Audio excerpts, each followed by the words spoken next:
There is another data type used in C. It's called a string. A string is used to store words or text.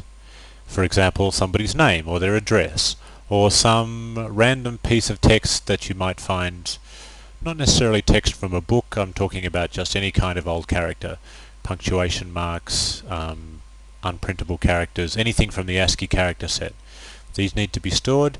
They're stored in what we call a string. But a string isn't really a data type in its own right. It's actually a derivative data type of the char type. Remember char? A single character, like the letter P or the backslash or something like that. Well, a string is a lot of those. It's a collection of those. In fact, it's an array of those. That's the technical term we use. It's an array. You don't really know what an array is yet. You'll be discovering more about arrays in a later chapter. So we're going to have a bit of an introduction to arrays now. A string is an array of characters. But there's a special thing about strings that's separate from just an array of characters. A string is an array of characters that is terminated by a null character. And what's a null character? A null character it's a very special character. It's the 0 character. It's not the digit 0, as in 0, 1, 2, 3, 4, 5, 6, 7, 8, 9. It's actually the very, very first character in the ASCII character set, number 0 in the list. And for that reason it's called the 0 character, but we are going to refer to it as the null character. Let's turn to our compiler now and examine some of the ways that we can declare, use and manipulate strings. Here is a very simple C program. In fact, it's very similar to our Hello World program. The only difference is that I have changed the printf here from the words Hello World to this is a basic program. Notice we've still got our fflush, our getchar and our hash includes to.io.h. I'm going to use this as a basic template for all future simple C programs because it's got all the bits that we need already done. So anytime I ask you to create a new program from scratch, you might just want to open up a file called basic.c. I've actually stored that as basic.c on the CD for you. Anyway, I've saved this one as string.c and we're going to use this as an example of how to use strings. Actually, if you look closely you'll notice that there is already a string in this program. Can you see it? Well, it's the red bit. This is a basic program. That is a string already. In fact, anything that you see inside double quotes in a C program is a string. In this case it's a string literal, in the sense that the literal text that's going to go in the string is encoded into the source code. The string looks like this. It's the 5 words, this is a basic program, followed by a \n. I need to explain some not quite obvious features of this particular string. The first is that the \n is actually treated as one character by a C compiler. It's actually typed in as 2 characters on your keyboard, a \ key followed by an N key, and it looks like it's 2 characters on the screen. But the compiler reads it as 1 character. Whenever the compiler is reading a string literal and encounters a \, it thinks, alright, this is going to be a special character, and what's the special character going to be? And it's going to be an N in this case, which means a new line. So it just treats that as a single character, the new line character. So that's the first non-obvious thing. The second non-obvious thing was the reference that I made to just a moment ago about the null character. I told you what a null character is, but I didn't tell you why it was important. The null character is also known as the terminating character, or the null terminator, and it is put on the end of an array of characters to designate where the end of that array is. In other words, it designates the length of the string. So, this is a basic program, carriage return, actually has a null character on the end of it. You can't see it. It's completely invisible, but I promise you it's there. So, let's count the number of characters in this string. There are 23 visible characters, up to and including the M in program. Then there is a single carriage return character, so that's 24. Then there is a null character on the end, which is invisible, we can't see it. The compiler puts it in for us. So that's 25. So the total amount of memory that this particular string is taking up in our program is 25 bytes. That's just interesting fact for you to know. Before we leave the topic of the null character, it is very important that whenever you are declaring a string that you leave space for the null character. If you decide that you need 100 bytes worth of space to store your string, then you must declare your string to be 101 bytes long. Let's look at how that's done. I'm going to show you how to declare a string. What do we call our string? Well, firstly it has to be a char character type. It's not a single char, it's going to be an array of chars, and I'll show you that in a moment. What shall we use this array for? Let's say somebody's name. So we'll make the name of the variable the word name. Now, if I was to put my semicolon there, I've just declared a single character, like a P, or an underscore, or a new line character, or even a null. But I don't want a single character, I want an array of characters. So I use an open and close bracket, like that. That designates an array, but I'm not quite finished yet. I haven't yet said how big the array is. What I haven't said is how many characters I want. So how many characters do I want? How many would it be reasonable to have in a name? Well, what kind of name? Name of what? Well, how about a person's first name? How many characters are in a person's first name? Do we need to know? Well, yes, we do need to know. We have to set a limit on the number of characters that this program can reliably read in as a first name. We have to do that. Whether we set it to 10 or 100 or 1,000 or 1,000,000, we have to do it. So in the interests of efficiency, efficient use of memory, we try and think of the smallest number that's going to cover all the possible options. So how big is the longest possible name? Well, let's not worry about that too much, but let's say that 20 characters is as long as a name can be. So I will create a 20 character array, but I've forgotten something, haven't I? If you think back to what I told you a moment ago, I actually need, let's say, 20 characters for the name, but I need 1 character for the null. So I've got 2 choices here. I can either change this to 21, meaning that I've got 20 characters for the name plus 1 for the null, or I can leave it back on 20, which means I've still got 1 for the null, but I've only got 19 now for the actual name. Well, which do we choose? It depends on the specification. If somebody has said to you, I want a program where the name is going to be 20 characters long, if that is the specification for your program, then you need to make it 21, because you must allow for that null. Okay, so this is now a complete declaration of a string. This is what it looks like. It's a char.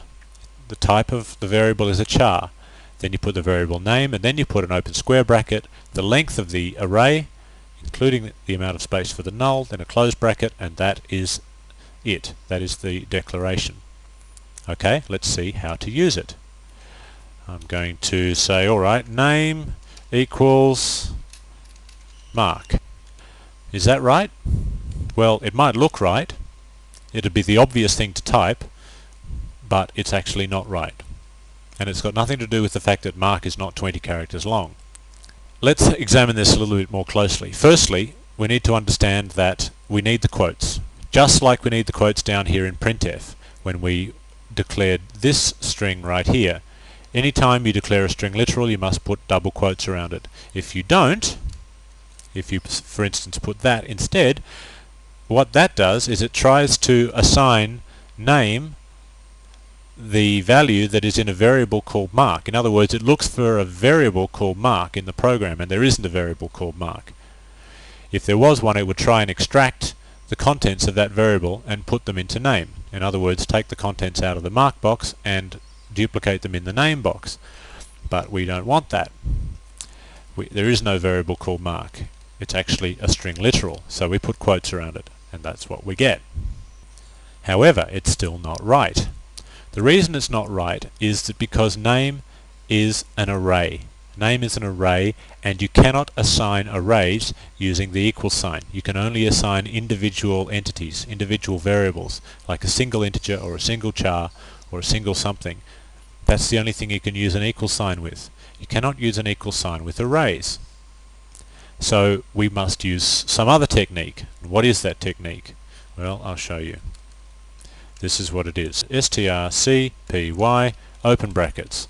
Then put a comma after that, get rid of the equal sign, put a closed bracket. Now the name is complete and correct. strcpy.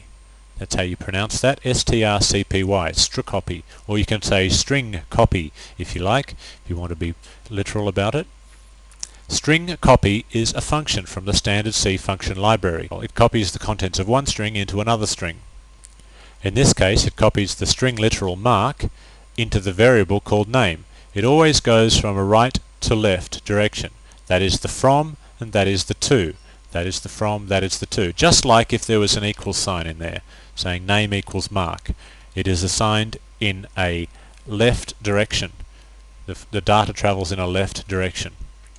Anyway, that is the correct way to type it. Name, comma, mark. And that will assign the string mark into the variable called name. So we need to find out if that worked properly. I guess we can do that using a printf.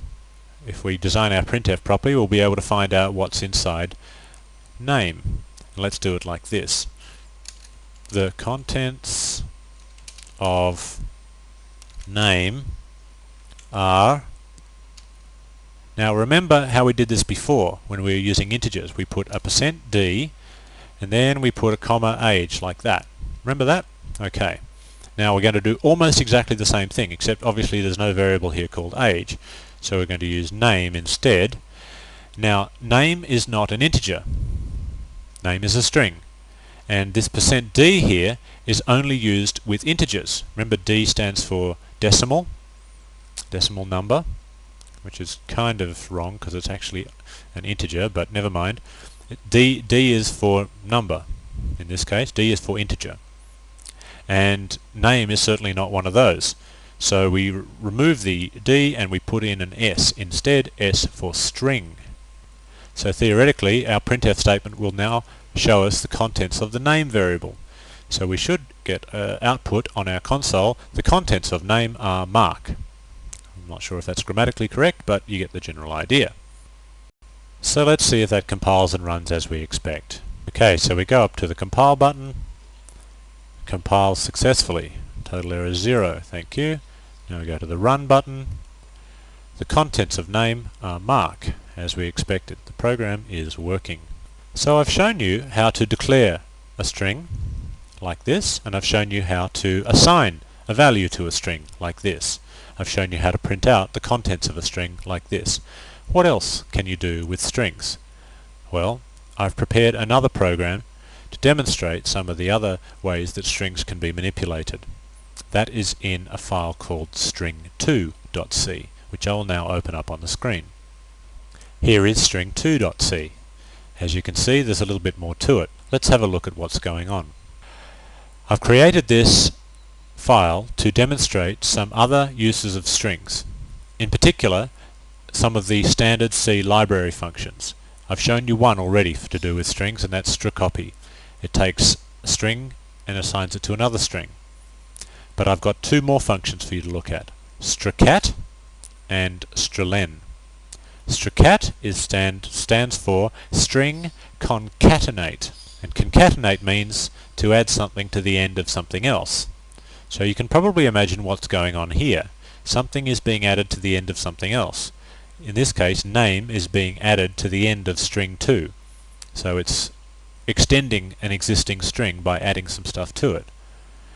And again, strcat is used again to concatenate a one-character string that might look like two characters, but it's really one, and the one character is a new line. Well, if you want to be really pedantic, there are two characters. The second character is a null and it's invisible. It's assigning a one-character or two-character string to the end of string 2. Okay, so it's adding it, it's concatenating it to the end. Down here we've got strlen. It's another function. Strlen is a function that counts up the number of characters in a string and returns them to you. It tells you, in essence, how long the string is, how many characters are in it. But that does not include the null character. It does include the new line character, if there is one, but it does not include the null character. In fact, it includes every single character in the ASCII character set except for the null. Now, this line is a little unusual. You haven't seen this kind of construct before.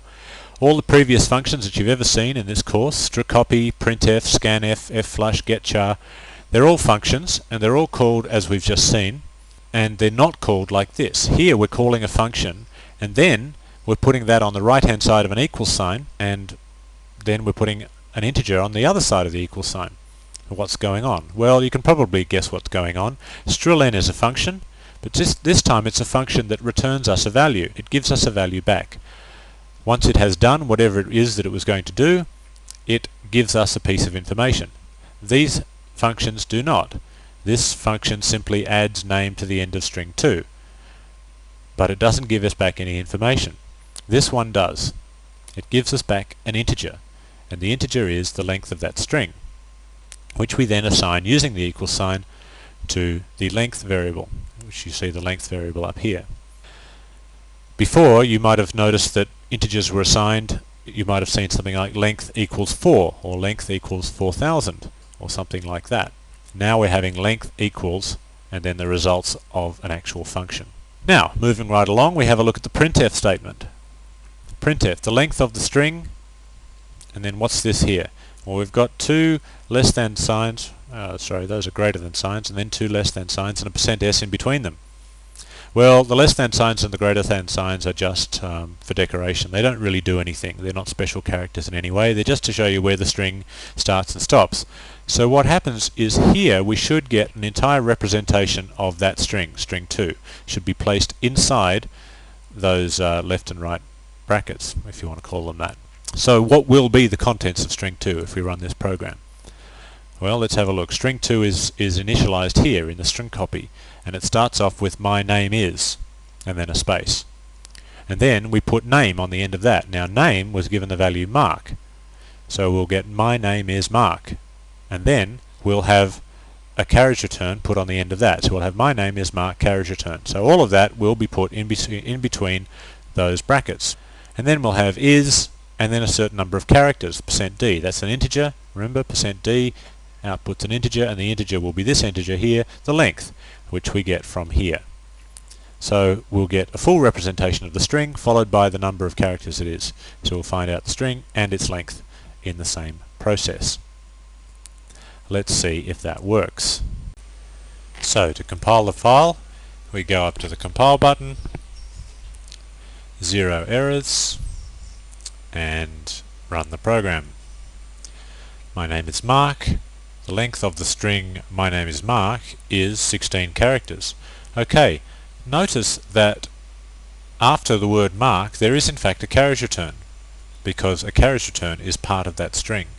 So the closing brackets, as I'm referring to these things, happen to be shown on the next line. That is expected behavior, simply because of the contents of my string. Okay, good. Back to the program itself. I'll just get rid of this error box down here. That's better. Now there was one line in here that was quite interesting. Printf string 2. We haven't seen printf used quite that way before. The only way we've seen printf before is when you've got a literal string. Quotes, the length of the string, blah blah blah. But if you recall, this whole red bit here is just a string. In fact, printf requires its first parameter to be a string. So, any string will do. This string will do right here. String 2. We've already built a string with a new line on it. Why not use it? So we do. Printf string 2. That works perfectly well, as you've seen from the output just a moment ago. So, we've seen that strings are an array of characters, and that they have null terminating characters on the end. We've also seen that we can't use equals to assign a value to a string. We must use strcpy instead. In fact, the only way that we can manipulate strings is by using standard C library routines. Strcpy, strlen, strcat, and printf are the ones that we've seen, but there are actually several more, all of which can be found in the header file, the .h file called string.h.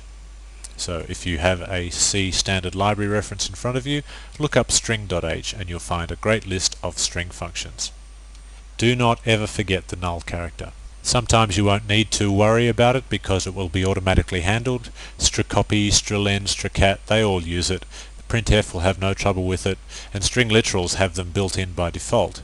But sometimes you have to build a string from scratch, character by character. You have to individually insert each character into the string. M-A-R-K. You have to build the string letter by letter. And you might think that after you get to the K, your work is done. You don't have to do anything else. Well, you do. You have to set the fifth character as well. That has to be set to a null character. What I'm going to show you next is how to do that. How to set the value of each character of a string if you need to. So here we are back at our first string program. I've actually renamed it now to string3.c, as you can see, and we will now be changing this program to show you how to use individual assignments of characters within a string. strcpy does it all in one hit for us. mark is assigned to name in one statement. I'm going to now show you how to do it if you need to do it explicitly, character by character. I can't imagine that you'd need to do it exactly like I'm going to show you very often, because that's not something people do. They just use strcpy if that's what they need.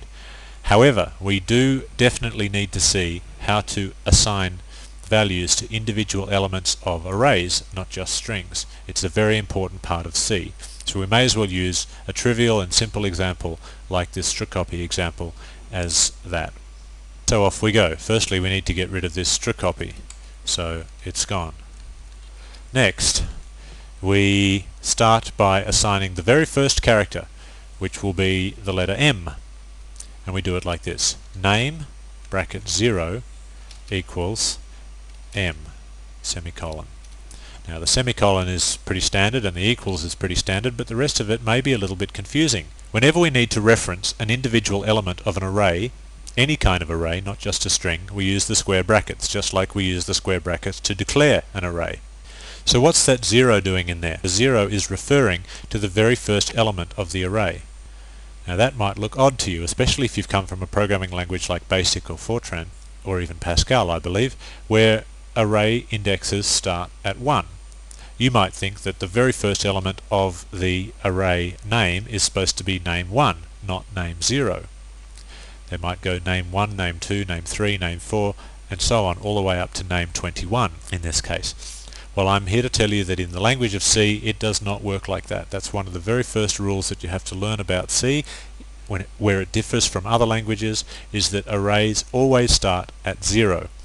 And they don't go up to, in this case, 21, they go up to 20. Let me summarize. The individual elements of an array, if the array is of length, say, n, they do not go from 1 to n, they go from 0 to n minus 1, like from 0 to 99 if the array is 100 characters long. So, name is an array of characters, while the first element of name is a single character, and single characters are always denoted using single quotes. Strings are denoted using double quotes. Thus our line is complete. Let's build the second line. Name 1 equals A. Name 2 equals R. You can see where this is going. Name 3 equals K, semicolon. So, we're done, right? How many people just nodded their heads? No, we're not done. Now, as an exercise for you at home, if you want to do this, copy exactly what I've written into a source file and compile it. See what the contents of name are when you run the program. Name will be printed out here using this %s. See if you get what you think you're going to get. This is an illustration of why you need the null terminating character, which is what we're going to put in now. Finally, name bracket 4 equals, and here's how you designate the null terminating character, quote, \0 quote, semicolon.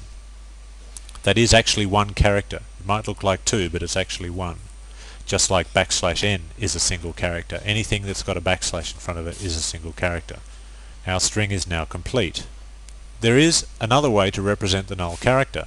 It's like this, just the number 0. But I like people not to do that because it makes it look like it's an integer. I mean, it is an integer and it will work, but it's slightly more readable if you do it like this, because it's really clear then that what we're assigning is one character, not one integer, even though technically they're exactly the same thing for reasons that I'm not going to go into right now. Now you might be thinking to yourself, well, what about all the other characters in the array? What about from the 5th character, or the, if you like, the 6th character, all the way up to the 21st character? What do they get set to? Well, they don't get set to anything. So what do they have in them?